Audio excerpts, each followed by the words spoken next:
Dahil ang alimango ni Malu de los Santos ay masarap, pris, buhay na buhay, nangangagat ng dila ng matabil ng gaya nito ni Maricoy.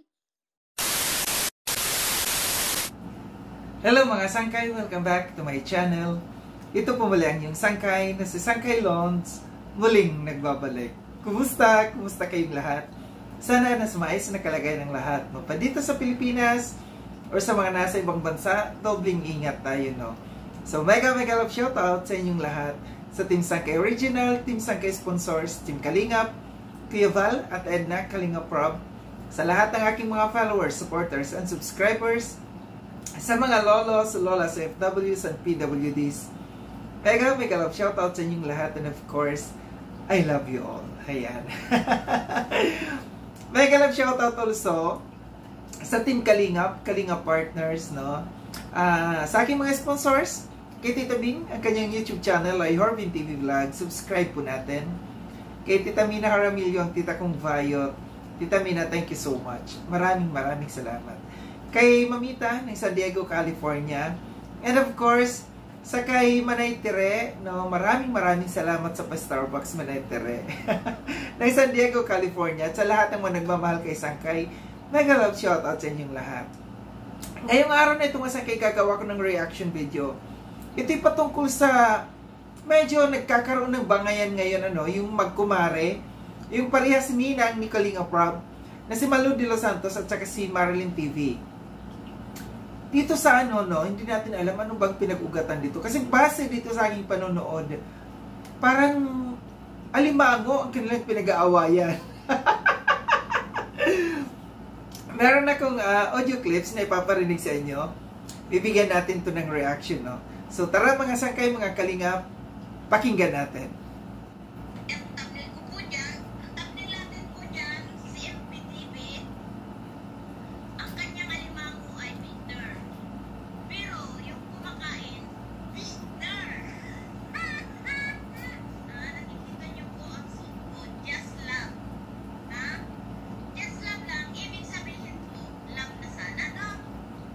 So, ito no, narinig natin, no, sabi niya dito sa umpisa, ang kanyang thumbnail ay para kay Marilyn TV, na yung alimango ni Marilyn TV ay better sana, pero yung kumain ay bitter.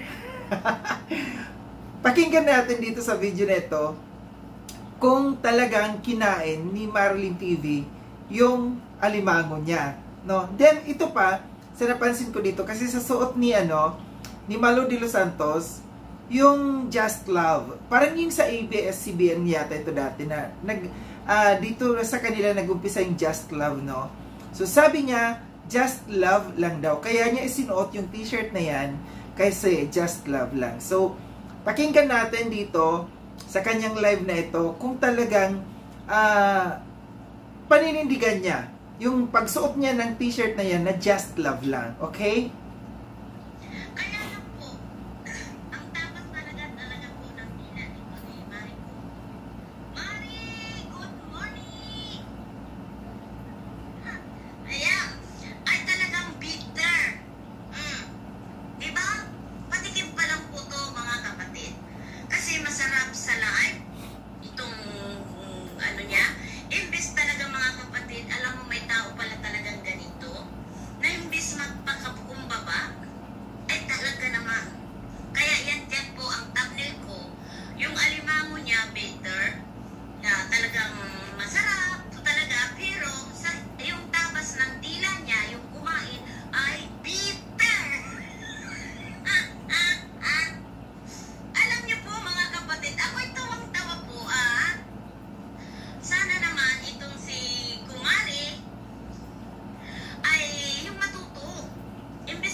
Dito no, kasi siguro kaya nasabi dito ni Malu de los Santos, tinatawag pa niya talagang kumari ito si si Marilyn TV, na imbis na magpakumbaba kasi nga daw yung yung tabas ng dila dito ni Marlene TV, kakaiba siguro yung kanya, para sa kanya, no, na hindi marunong magpakumbaba.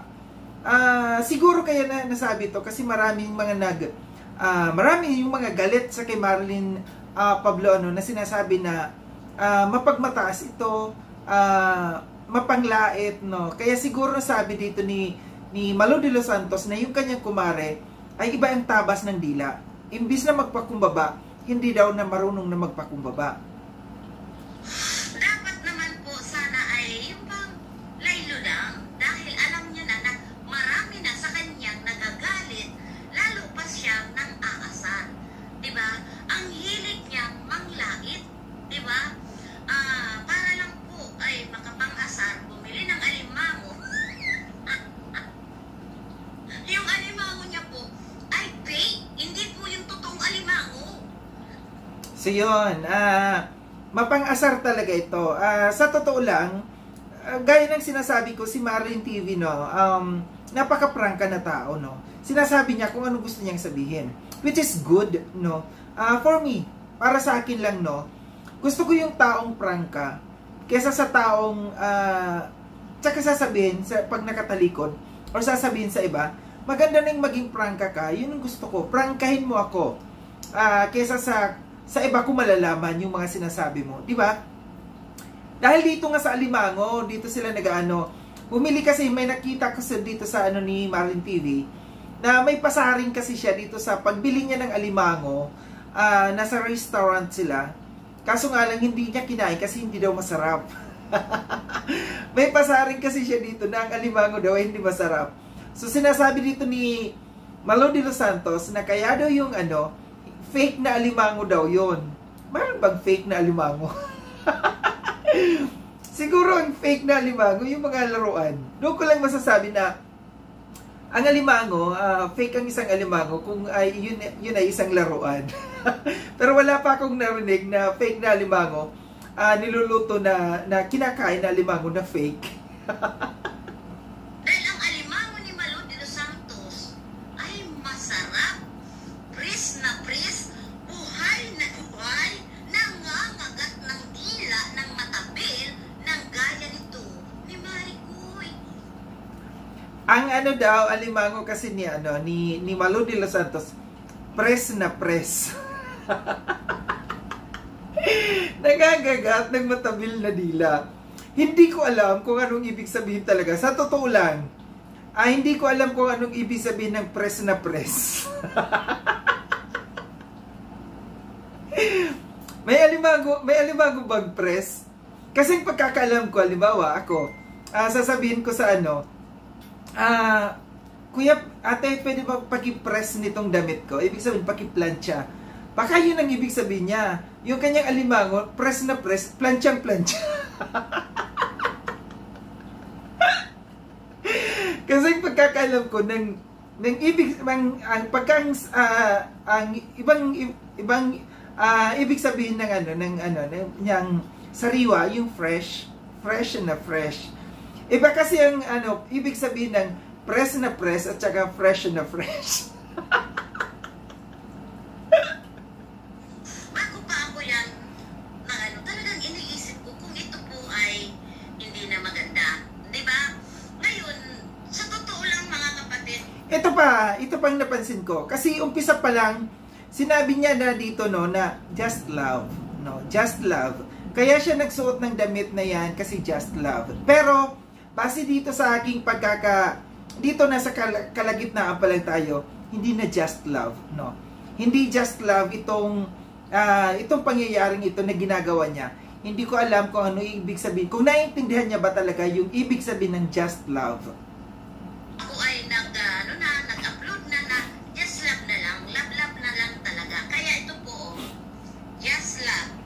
Sinuot ko po to para bigyan tayo ng yung ipahayag ko sa ating mga kababayan, sa atin lahat na just love na dito sa social media, wag natin seryosohin. See, narinig natin, no?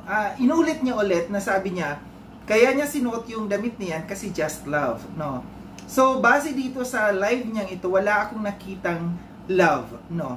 wala akong nakitang love na ibig sabihin niya na just love. Kasi ibig sabihin, pag sinabi natin na just love, magmahalan na tayo. Huwag na tayong magpasaringan. Huwag na tayong magsalita pa ng hindi maganda, kundi love na lang natin, no? Papurihan na lang natin yung isang tao kung talagang just love ang ating sinasabi. Hindi ko rin talaga maintindihan. Sa totoo lang, ha, habang pinanood ko itong live na ito ni Malu de los Santos, nonsense. Totoo lang. Nonsense talaga kasi hindi mo maintindihan kung ano yung point niya dito. Ano yung gusto niyang palabasin dito? Ano yung gusto niyang puntos dito? Dito pa lang, no? Sa pagsabi niya na just love, kaya siya nagsuot ng t-shirt na yun na just love, para magmahalan na lang. Pero, base dito sa lumalabas sa kanyang mga walang love. For me, walang love kasi panlalait din ang kanyang sinasabi dito. Diba? Hindi ko sinasabi na hindi na po ako magkakamali. Magkakamali at magkakamali po ako. Tao lang ako. Pero, yung isang bagay na yan, na pagkakamali ko yan, yung manglait ka ng ibang tao, yurakan mo ang pagkatao, alisin mo ang dignidad nila, di ko po yan gagawin. Promise. Yan po ang natutunan ko sa aking mga magulang. Oops! Teka lang, Malu de los Santos. May pa-promise ka pa dyan na sinasabi mo na hindi mo magagawa ang manglait, mangyurak ng kapwa mo, no, at respeto. Baka nakakalimutan mo, Malu de los Santos, let me remind you, no, na ang ginawa mo sa mga kapwa nating Filipina na nandoon sa Japan, anong tawag mo sa kanila? Mga pokpok, di ba? Yung lahat ng mga Filipinas na nandoon na nagtatrabaho sa Japan, inilahat mo sila. Tinawag mo silang mga pokpok. Yan ba yung sinasabi mo na hindi ka nagsasalita at na hindi ka nangyuyurak ng kapwa mo? Baka nakalimutan mo yon. Na ang dignidad, prinsipyo, respeto ang wag aalisin sa katawan. Bit-bit mo yan kahit saan ka pumunta. Kaya, talaga, binitbit mo ba yon? Yung dignidad, respeto, di ba? Sa kapwa natin, binitbit mo ba yon? Ano lang, Malu de los Santos, no? Yung mga pinagsasasabi mo, make it sure na hindi magbabounce back sa'yo. No? Baka nakalimutan mo. Again, let me remind you, kung ano ang ginawa mo sa mga kababayan natin na mga nandoon sa Japan, hindi ba pangyuyurak yung pagtawag mo ng pokpok sa kanila? Di ba? Huwag kang magsasalita at mag-promise ka pa dyan na hindi ka mangyuyurak ng kapwa mo. Dapat meron kang respeto. Nasaan yon? Nasaan yung sinasabi mo dyan na respeto at huwag mangyurak ng kapwa natin? Di ba? Ang dami-dami mong mga tao na nasaktan. Baka gusto mo. Ulitin ko. I-play ko ulit dito yung mga pinagsasabi mo dahil may kopya pa ako doon. Kaya ito lang masasabi ko sa iyo, Malu de los Santos, no? Nonsense ka kung magsalita, no? Sobrang nonsense ka. Hindi mo iniisip kung ano mga sinasabi mo. Kuda ka lang ng kuda dyan. Hindi mo iniisip at hindi mo ina-analyze na kung tama ba o mali ang iyong mga sinasabi. Uulitin ko ulit sa iyo. Yung pagtawag mo ng pukpok sa mga kababayan natin, hindi ba pagyurak yon? Ano yon? Pagpuri? Nakakaano po talaga, nakakawalang gana po yung ganito at nakakawalang respeto po. Dahil imbes po magpakumbaba, ay para ba siyang masaya pa, party-party, bumili lang daw siya ng alimango para parang ipang mukha sa akin na hindi masarap ang alimango. Ay, yung alimango naman niya na binili, ay hindi naman po yun alimango. Yung alimango po yun, yung mahahaba ang galamay. Kaya po,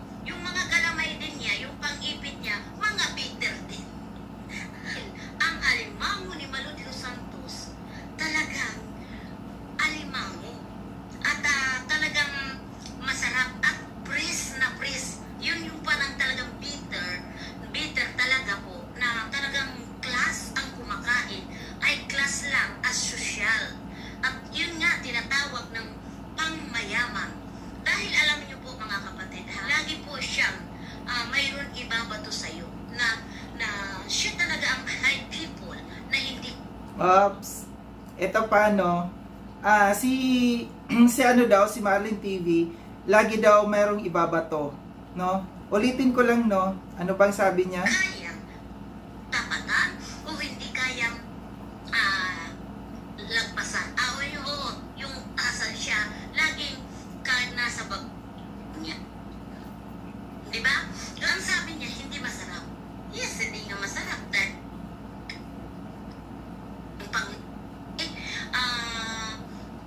bumili lang daw siya ng alimango para parang mukha sa akin na hindi masarap ang alimango. Ay, yung alimango naman niya na binili, ay hindi naman po yun alimango. Yung alimango po yun, yung mahahaba ang galamay. Kaya po, yung mga galamay din niya, yung pang-ipit niya, mga bitter din. Ang alimango ni Malu de los Santos, talagang Press na press. at talagang masarap at press na press. Yun yung parang talagang bitter talaga po, na talagang class ang kumakain. Ay class lang, as social.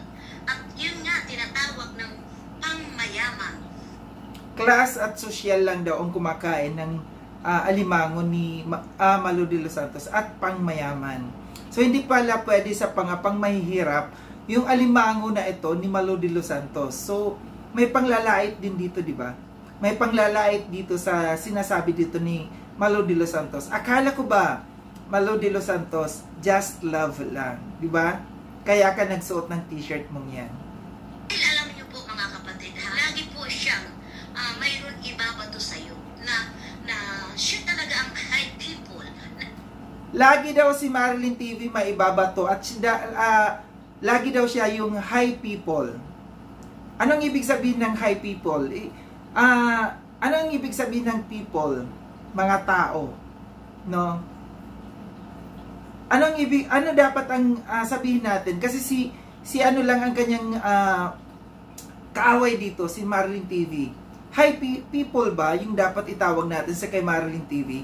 Gorlas, Marlin TV, paki-google nga kung tama ba yung sinasabi dito sa iyo ni Malu de los Santos na dapat ba people ba dapat ang kanyang gamiting salita para sa iyo? People or person? High people daw, dapat lagi daw siyang high people.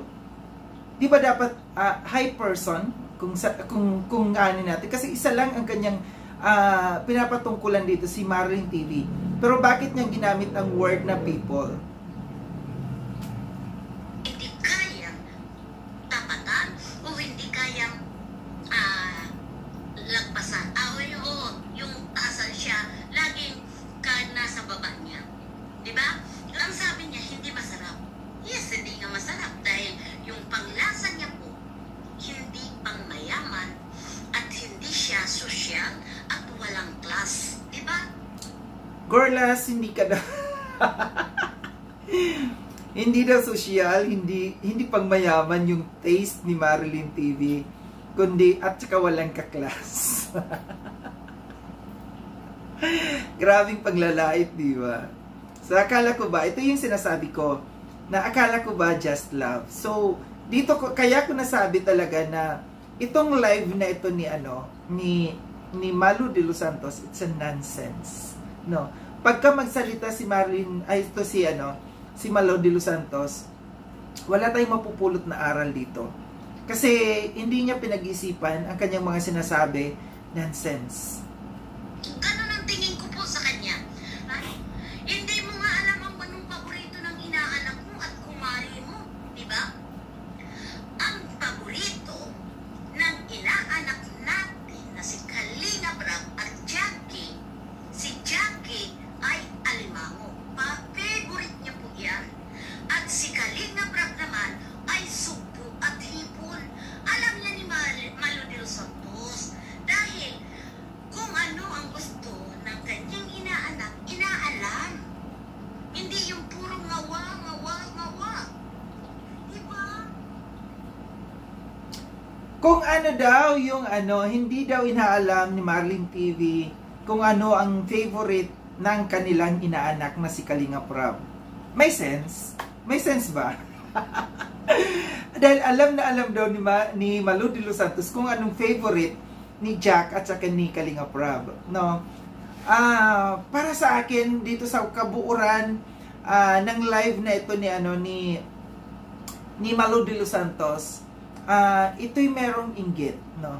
Meron siyang inggit dito sa kay Marilyn TV, kasi alam natin na si Marilyn TV nagkaroon ng pwesto, nagkaroon ng posisyon, binigyan ng posisyon ni Kalinga Prab, at lagi si Marilyn TV binabanggit ni Kuya Val, at sinasabi, pinapapurihan talaga ni Kuya Val si Marilyn TV, at sinasabi na huwag basta-basta dahil si Marilyn TV ay pinagkakatiwalaan. Subali dito sa aking analyzation dito sa kay sobra siya yung masasabi kong bitter, no?